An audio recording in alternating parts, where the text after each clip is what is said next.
देखो T20 world cup 2024 का आगाज हो गया गाइस। उसमें बंदों की लिस्ट जो कि है बननी शुरू होने वाली है और कहीं ना काफी हद तक तो बननी शुरू हो चुकी है, जिसमें एक नाम आता है यशस्वी जायसवाल का। कहीं ना कहीं इस बंदे का नाम उस टॉप श्रेणी की लिस्ट में था T20 वर्ल्ड कप के लिए। इसमें भी देखा जाए तो इसे चुनने की आवश्यकता नहीं थी, इसका सबसे ऊपर नाम लिखा हुआ था। पर लेकिन अब सेलेक्टर्स का मानना मेरे हिसाब से देखा जाए तो यशस्वी जायसवाल के लिए परेशानी बिल्कुल खड़ा करने वाला है, क्योंकि यशस्वी जायसवाल एक ऐसा बंदा था जो कि भाई इस टाइम पे अगर मैं बात करूं तो कि लास्ट मुकाबले हुए थे कुछ टाइम पहले, जो कि भाई बेसबॉल जो कि हुआ था इंडिया वर्सेस इंग्लैंड का मैच हुआ था। उस टाइम पे अगर बेसबॉल को भाई उसकी औकात दिखाने का नाम अगर किसी ने ठेका लिया था वो मेरे हिसाब से यशस्वी जायसवाल था।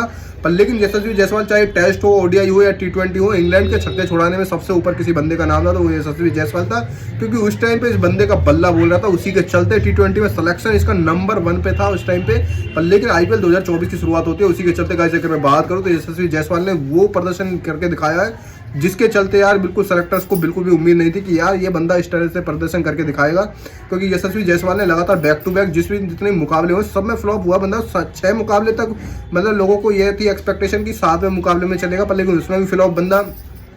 6 मुकाबले में गाइस मैं अगर बात करूं तो भाई सिंगल डिजिट में बंदे ने रन स्कोर करके दिया। उसके बाद में 7वें मुकाबले में 9 बॉल में 19 रन जड़ के दिए। पर लेकिन यहाँ पे कहीं ना कहीं मैं बात करूं तो रॉयल चैलेंजर्स की तरफ से भाई संजू सैमसन इसको हटा भी नहीं सकते प्लेयर्स को, क्योंकि अगर इसको हटाया तो कहीं ना कहीं इसका सीधा इफेक्ट पड़ेगा भाई इंडिया टीम की जो कि ओपनिंग बल्लेबाजी है उस पर पड़ेगा। क्योंकि अगर भाई यहाँ पे अगर मैं बात करूँ तो यहाँ पे यशस्वी जायसवाल को as a opener Rohit Sharma के साथ में जोड़ा गया था उसी के चलते, और यहाँ पे भाई जो बैकअप ऑप्शन में तो शुभमन गिल को लिया गया था। पर लेकिन इसका जो परफॉर्मेंस जो निकल के आया वो मेरे हिसाब से एकदम बिल्कुल पूरी तरह से फ्लॉप है। और यहाँ पे शुभमन गिल कहीं ना कहीं अपने आप को भाई मतलब अपने आप को तैयार कर रहे हैं, पर लेकिन उनको वो भी अपनी परेशानी से जूझ रहे हैं। और यहाँ पे या तो भाई नाम के आधार पे यहाँ पे सिलेक्शन हो सकता है यशस्वी जायसवाल का, यहाँ पर नाम आपके सामने खड़े हो जाएंगे जिसमें देखा जाए तो रियान पराग भी एक ऐसा बंदा है जो कि निकल के आ रहा है। कहीं ना कहीं यार ऐसे या तो अगर बात करें नाम के आधार पे तो यशस्वी जायसवाल को चुन लो, या टैलेंट के आधार पर देखा जाए तो भाई KL राहुल है, ठीक है, या फिर अगर यहाँ पे रियान पराग है, संजू सैमसन है, बहुत सारे नाम है, ऋतुराज गायकवाड़, मतलब बहुत सारे नाम है। या तो इन बंदों को चुन लो,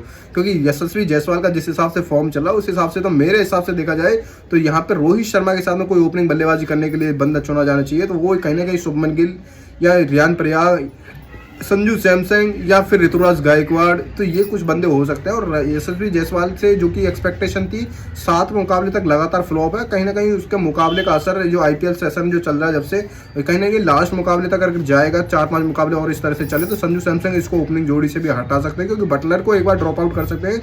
लगातार बटलर ने कमबैक किया और बटलर ने कमबैक ऐसा किया कि भाई उसने शतक जड़ा और शतक जड़ने के बावजूद गाइस टीम को अपनी को विन भी करवाया, जो कि बहुत एक ऐसी कंडीशन में थी जिस टाइम पे देखा जाए तो 222 रन का स्कोर दिया था जिसने KKR ने। उस मैच में भी भाई मतलब अपना प्रदर्शन करके मतलब कमबैक कर लिया बंदे ने। पर लेकिन यहाँ पे यशस्वी जायसवाल की परेशानी बढ़ती जा रही है क्योंकि उन्होंने कमबैक नहीं किया है भाई। इसी के साथ चलते चलते गाइस मैं मिलता हूँ आपको नेक्स्ट वीडियो में, तब तक टेक केयर, बाय बाय।